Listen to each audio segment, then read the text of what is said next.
Assalamualaikum and hi. Today we'll be presenting an experiment called as paper chromatography of dyes in Skittles candies. The objective of this experiment is to observe how chromatography can be used to separate food coloring on Skittles candies and also to measure the RF value of each food dyes in Skittles candy. And the last one is to obtain a paper chromatogram of food dyes. Chromatography is a technique used to separate the compounds of a mixture based on the rates at which they are carried through a stationary phase by a gaseous or liquid phase known as the mobile phase.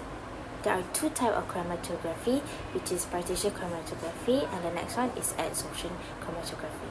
Partition chromatography actually separates compounds based on their differential partitioning between two immiscible phases, which is a stationary phase and a mobile phase. The example of partition chromatography is gas-liquid chromatography.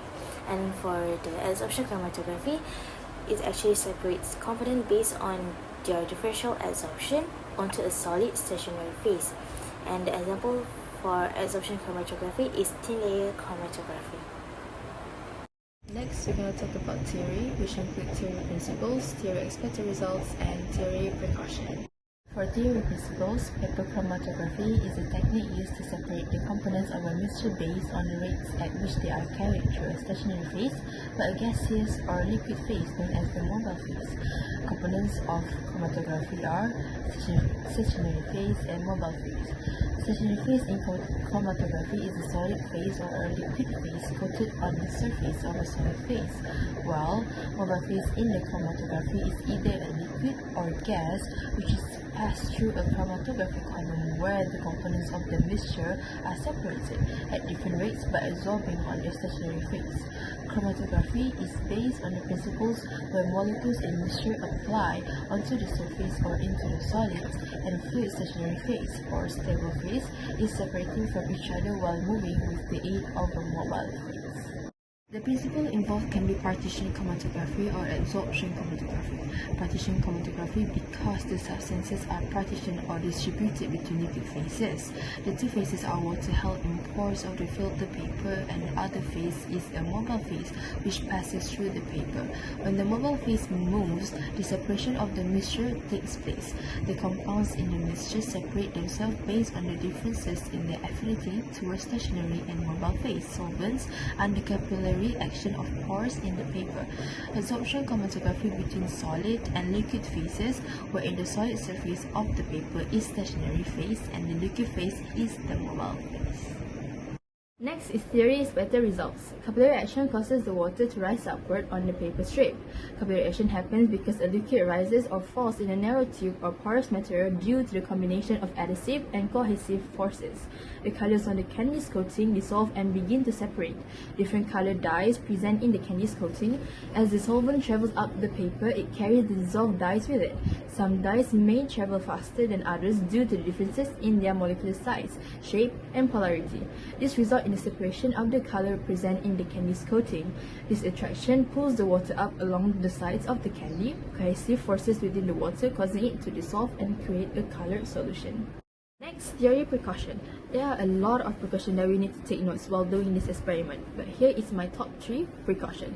First, use pencil to draw the line for starting point in chromatography paper. This is because pencil is insoluble in water and so will not move as the chromatography progresses. Second, use a clean applicator such as a capillary tube or pipette to spot the sample onto the paper. Using a clean applicator for paper's chromatography is crucial because any contamination from previous use could introduce unwanted substances into your sample or interfere with the separation process.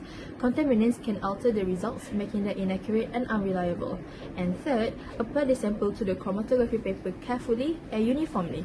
Doing it carefully will give you a consistent results, accurate comparison, and optimal separation, and could avoid overloading the paper with sample.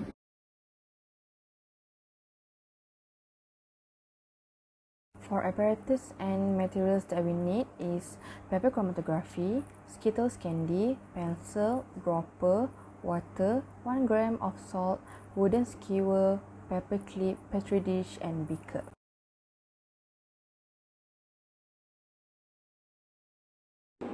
Next, how to prepare the sample. First, use a dropper to place a single drop of water on the petri dish.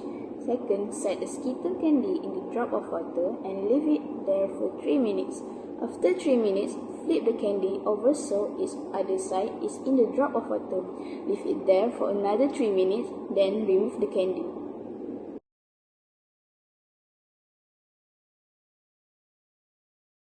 For preparation paper strip, cut the paper chromatography into strips that are each about 2.5 cm wide and 12 cm long.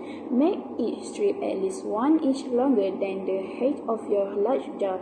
Cut 3 strips for the food coloring sample and an additional strip for each Skittle color you want to test. Draw a pencil line about 1 inch from the bottom end of each paper strip. Use a pencil to label which candy color will be spot on each paper strip. Use the dropper to make a spot of the candy dye solution. Let the paper strip air dry and then reapply after 3 minutes. Repeat this 3 to 5 times. Prepare several strips for different Skittles candy color.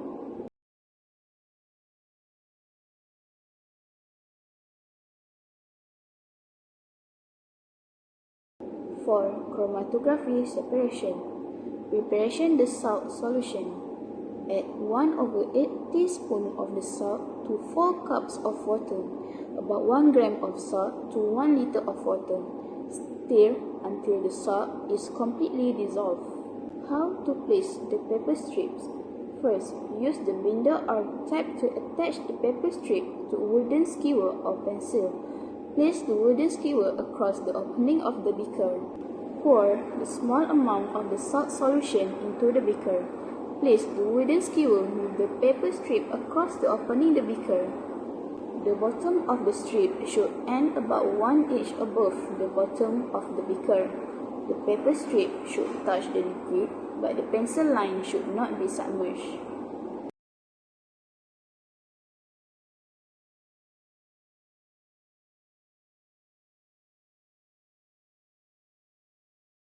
Based from the paper chromatography that have been shown above, the number of color component that we observe for red Skittles is 1, which is the color red, and the next one is blue, that we obtain color component observed is 1, and also we obtain the blue color. And the third one is the green color. The color that we obtain from the color component observed is 2, which is blue and yellow. And the last one is yellow color. The color component that we observe is 1, which is the yellow itself. Calculation of RF value. The formula of RF value is distance solute moved over distance solvent front moved. For the red Skittle, the RF value that we obtain is 0.45.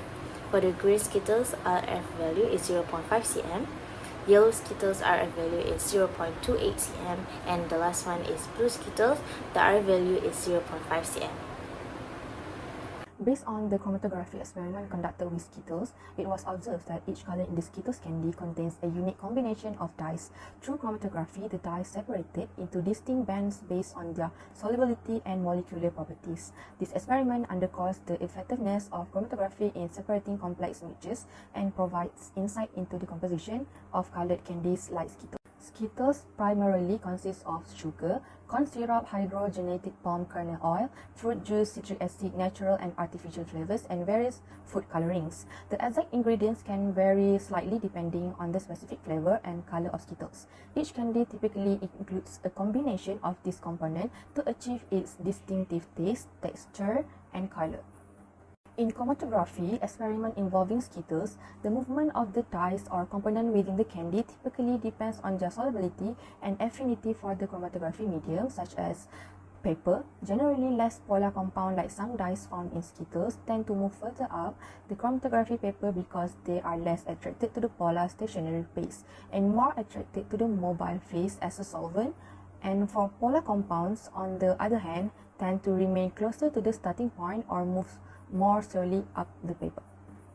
The specific movement of the dyes from Skittles in chromatography can vary based on the exact composition of the dyes and the chromatography condition used, such as type of solvent, type of paper, temperature.